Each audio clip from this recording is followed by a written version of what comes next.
Hi guys, I'm Laurel House. I'm a dating and empowerment coach and an expert on Ease Famously Single. Sober dating. What do you do if you are sober and dating? If you're sober because of a past addiction, or you're sober because. There are a lot of fears around it. There are questions, insecurities. Some people find it uncomfortable. Some people feel like, well, I can't date. I can't go out and have fun because I'm sober. Or I can't date someone else who is sober because they're not going to have fun. And that's not true.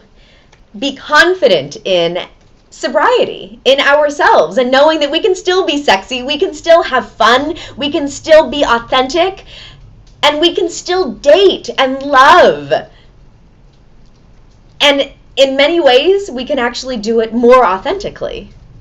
You don't need alcohol in order to be yourself. In fact, isn't that exactly the opposite? I know that so many people feel like a date isn't a date without alcohol. A date isn't a date if you are just sitting there drinking a cup of coffee. And you know what? I agree that a coffee date is not a date. That doesn't mean that that's your only option when it comes to dating. If you're sober and dating, you can still go out at night. You can still go to a bar, even if you're comfortable with that. You can go out to a restaurant. If you're out at a bar and you're out with someone who's not sober, or even if you are both sober, you can still go and get an interesting cocktail, no alcohol. You can get a sparkling water, add bitters. You can get their muddled thyme and jalapeno margarita, no tequila, and still have that delicious drink, still sit and have real conversation, still dance and have fun and laugh and be yourself. And that's the thing that's so important, and that's the reason why so many people do use drugs or alcohol, to give them permission to be themselves, to help them to drop their guard, to help them to relax into themselves a little bit, to take the edge off. And I get it, and I also know that it's not necessary, as long as you allow yourself to be what I call confidently vulnerable. Confident vulnerability, that's an attitude of, here I am. Here I am. I know I'm good enough. Here I am. I'm not afraid of what you think of me. Here I am. I'm not pushing myself or my beliefs on you. No, just here I am. This is me.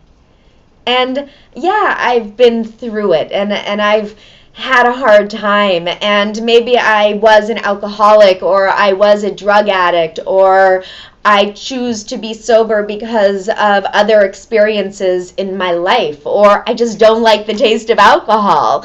And I'm owning me, and I'm allowing myself to be myself.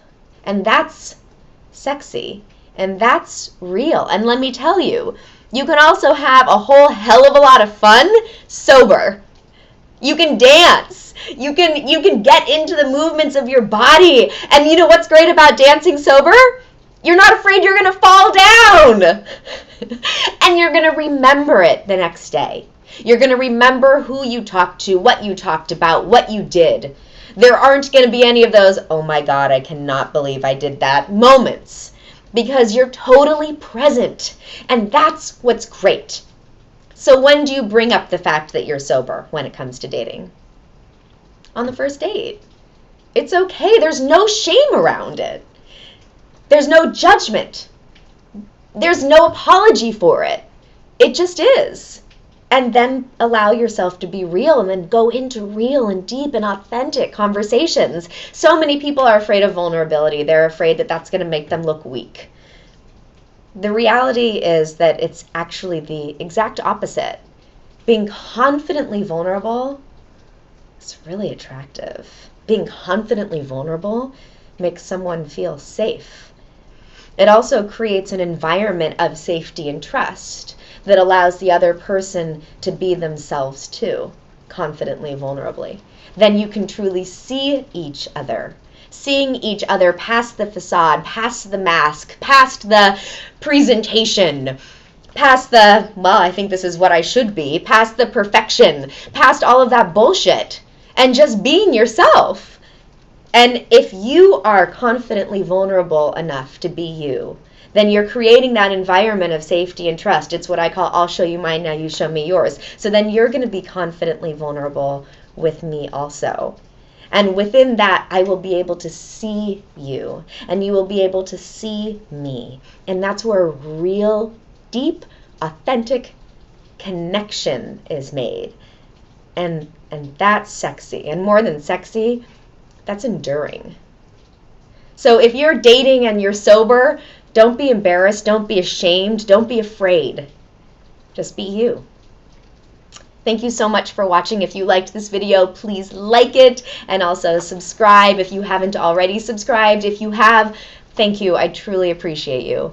I hope that you follow me on Instagram at Laurel House, on Twitter at Dating Laurel, and go to my website, laurelhouse.com, where you can watch more of my videos and read my articles and learn how to work with me. Thanks so much. I hope to see you again soon.